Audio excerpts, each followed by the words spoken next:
de novo no canal Recalculando, trazendo para vocês mais matéria de inequação do primeiro grau. Dessa vez, o que a gente vai falar? A gente vai fazer um compilado de tudo, porque a gente vai relacionar as nossas inequações e tudo que a gente aprendeu até agora com o domínio de uma função, que é justamente para isso que a gente aprende inequações. Gente, antes de mais nada, não se esqueçam, já se inscreve no canal, ativa o sininho, dá like no vídeo e escreve aqui nos comentários sugestões de vídeos que vocês querem ver por aqui. E qual que ficou com alguma dúvida também, comenta aqui. E, gente, não esqueçam, compartilhem, tá bom, gente? Obrigada. Então, vamos pro conteúdo agora. Primeira nossa definição. Algumas funções reais têm como domínio o subconjunto de reais. Ou seja, assim, são números maiores do que 2 ou números menores do que 4 e assim por diante, como nos exercícios passados que a gente fez até aqui. Para determiná-lo, ou seja, esse subconjunto, podemos utilizar o estudo que fizemos das inequações, ou seja, tudo que a gente aprendeu até aqui, a gente pode aplicar quando a gente for descobrir o domínio de uma função, tá? Então é isso que a gente vai fazer hoje. A gente vai compilar tudo que a gente aprendeu até agora e descobrir o domínio das funções que ele for pedir pra gente, tá? E como é que a gente faz isso? Ó, passo a passo de novo. Primeiro, analisa a ou as funções e suas peculiaridades matemáticas. Como assim peculiaridades? Por exemplo, uma função que tenha numa raiz, a gente sabe que raiz não pode ser negativa, então tem que ser maior ou igual a zero. Se a gente tiver uma função numa fração, você sabe que o número de baixo não pode ser zero, então teria que ser um número diferente de zero, e assim por diante. Essas são as peculiaridades matemáticas, tá?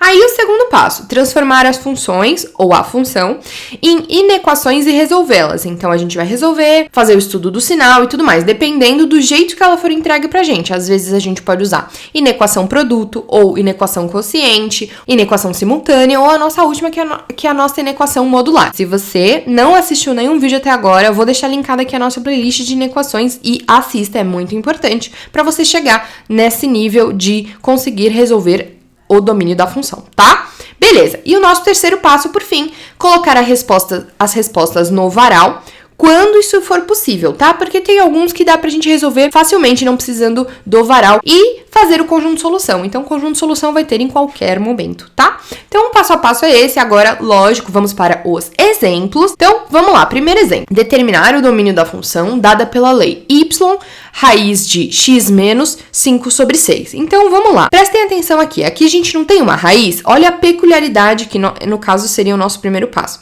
Olha a peculiaridade matemática que a gente tem nessa raiz. Lembrem-se, raiz não existe de números negativos. Então, a gente não pode ter números negativos, certo? Então, a nossa peculiaridade teria que ser que toda essa galera que tá dentro da raiz tem que ser maior ou igual a zero, tá? Então, essa é a nossa peculiaridade matemática, é o que a gente tem que estar atento quando a gente for determinar o domínio dessa função. Aí, agora vamos para o nosso segundo passo, que é justamente pegar o que tá dentro da raiz e fazer maior ou igual a zero, tá? Pra gente descobrir qual vai ser o nosso x, beleza? Então, vamos lá, ó. X menos 5 sobre 6 maior ou igual a zero, tá? E aí, esse menos 5 sobre 6 tá negativo, vou passar para o outro lado positivo, tá? E aí, por fim, a gente achou qual é o nosso intervalo da nossa inequação, tá? Que no caso será o quê? X maior ou igual a 5 sobre 6, tá? Aí, por fim, o nosso terceiro passo nada mais é do que determinar justamente esse domínio, fazendo o quê? X pertence aos reais, tal que x tem que ser maior ou igual a 5 sextos, tá?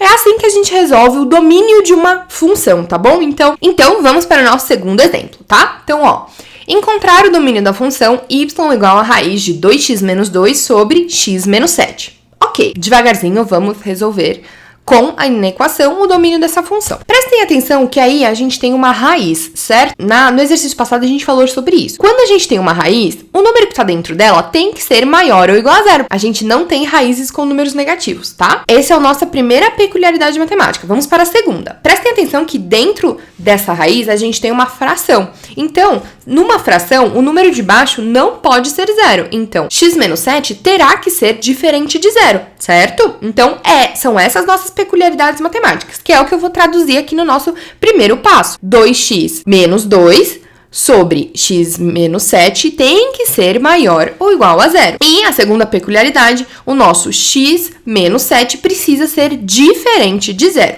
tá bom? Pra ficar mais simples da gente resolver, vou chamar 2x menos 2 de f de x e x menos 7 de g de x, tá bom? E aí aqui eu vou resolver, vou igualar a zero e tudo mais. Por quê, gente? Isso aqui acabou virando o quê? Uma inequação quociente, tá? Se você não sabe nada do que eu tô falando, eu vou deixar linkado o vídeo de inequação quociente aqui em cima, tá bom? Não esqueçam, assistam antes de vir para esse conteúdo, tá? Beleza, continuando. Vamos para o nosso segundo passo, que é resolver essas inequações que foram dadas aí pra gente, tá? Então, ó, a gente tem 2x menos 2 igual a zero, não esquece, vamos igualar a zero para descobrir a raiz, para estudar o sinal e tudo mais, tá? Na nossa inequação quociente. Aí, 2x menos 2 igual a zero é aquilo, equação normal agora. Esse menos 2 tá negativo, vou passar pro outro lado, vai ficar positivo, então vai ficar 2x igual a 2. E, por fim, esse 2 que tá multiplicando o x vai passar dividindo, então vai ficar que nosso x é igual a 1. Então, descobrimos a raiz da nosso f de x, tá? Beleza. Agora o g de x. X menos 7 precisa ser igual a zero. Beleza. Aí esse menos 7 vai passar para o outro lado, então vai ficar que x é igual a 7. Gente, isso aqui é só pra gente fazer o estudo do sinal. Não estamos na resposta ainda. Óbvio que sim, o nosso x terá que ser diferente de 7. Mas isso daí, lá no estudo dos sinais, a gente vai falar mais sobre isso. Que no caso é o nosso terceiro passo que a gente vai chegar agora, inclusive, tá? Então, gente, terceiro passo vocês já sabem. Se a gente tem duas funçõezinhas, a gente vai fazer sim o nosso varal, o amor da nossa vida até agora. Se você não sabe do que eu tô falando, eu vou deixar linkado o vídeo que eu ensino inicialmente como fazer o nosso varal ou quadro dos sinais, tá bom? Vou deixar aqui linkadinho pra vocês. Ok, então, passo a passo do nosso varal, fizemos todas as setas, tá bom? Nesse caso são 4, porque a gente vai falar do f de x, vamos falar de g de x e vamos falar da função f sobre g de x e todos esses sinais, certo? Lembrem-se, se a gente quer os números maiores ou iguais a zero, então terão que ser todos os intervalos em que temos resultados positivos, tá? Se atentem a isso. Então, vamos continuar escrevendo nosso varal. Beleza. As linhas pontilhadas, vou colocar que aqui é f de x, aqui é o espaço de g de x e aqui, por fim, f de x sobre g de x, tá? Não esquecendo, a gente vai fazer o estudo do sinal, tanto do f de x quanto do g de x, tá bom? Que tá aparecendo aqui. Já expliquei bastante como é que faz o estudo dos sinais, também vou deixar linkado todos os vídeos que eu ensino isso, tá bom? Então, esse é o nosso estudo dos sinais de f de x. Lembrando, f de x é uma função positiva, porque o coeficiente angular dela é um número positivo, que seria o 2, que é o número que acompanha o x, tá bom? Então, por isso que a nossa curva é crescente, tá? Tudo isso tá na nossa playlist de funções afins, que eu também vou deixar linkado aqui em cima, tá?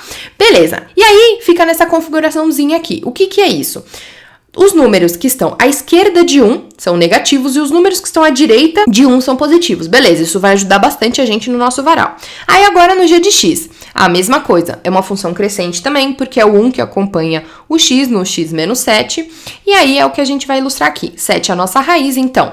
Os números à esquerda do 7 são negativos e os números à direita são positivos. E é justamente isso que eu vou jogar aqui no meu varal. Então, eu vou colocar as raízes aqui em cima, o 1 e o 7, tá? Que foi o que deu no nosso passo 2, tá bom? E agora eu vou começar a interpretar os sinais, tá bom? Então, vamos lá. Primeiro na função f. Quando a gente tem os números à esquerda, os 1, eles são o quê? Negativos. Então, é justamente o que eu vou fazer aqui. Lembrando, gente, que a gente quer os números maiores ou iguais a zero, tá? Que na nossa resposta tem que ser os números positivos. Beleza. Então, vamos fazer os sinais aqui. À esquerda de 1, do número 1, a gente tem sinais o quê? Negativos. Então, é isso que a gente vai colocar aqui, negativo. Agora, a partir do momento à direita do número 1, a gente tem só números positivos. Então, é isso mesmo que eu coloquei aqui, positivo e positivo. Tá, vamos passar para g de x. G de x, agora, os números à esquerda de 7 são negativos. E é justamente o que eu vou colocar aqui, ó. A esquerda de 7 é negativo e a esquerda de 7 é negativo. A partir do momento que ficou a direita de 7, virou positivo. Ok, então fizemos toda a nossa parte de cima do nosso quadro de sinais, tá? Agora, lembrem-se, vamos pensar o seguinte. Esses sinais, eles estão numa divisão. Então, numa divisão e numa multiplicação, sinais iguais são positivo e sinais diferentes dão negativo. Então, é justamente isso que eu vou fazer. Ó, menos com menos vai dar mais, são sinais positivos. Ó, mais com menos, sinais diferentes vão dar negativo, certinho? Agora, mais com mais, sinais iguais vai dar positivo, certo? Então, nós temos os intervalos que os números são positivos, negativos e positivos. Então, eu vou só pintar o que me atende, que lembrem-se, maiores ou iguais a zero, ou seja, positivos, tá? Ok, coloquei o 7 aqui e o 1 também. Agora eu vou pintar o que me interessa. Bolinha fechada no 1, e aí eu vou pintar tudo que for menor do que 1, que são os nossos números positivos.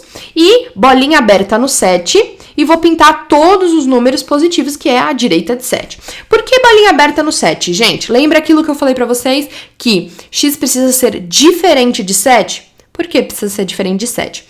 Se for 7, vai zerar o nosso denominador, o que a gente não quer. É uma das nossas peculiaridades matemáticas. Então, por isso que a bolinha é aberta. Bolinha aberta significa quero todos os números desse intervalo menos o 7. Então, traduzindo para vocês a nossa resposta. O nosso intervalo é x tem que ser menor ou igual a 1 ou x tem que ser maior do que 7, que é justamente o que eu vou escrever no nosso domínio. Então, o nosso domínio é x pertence aos reais, tal que o nosso x tem que ser menor ou igual a 1 ou o x maior do que 7. Beleza, gente? Muito obrigada quem ficou até aqui. Até o próximo vídeo. Um beijão e tchau, tchau!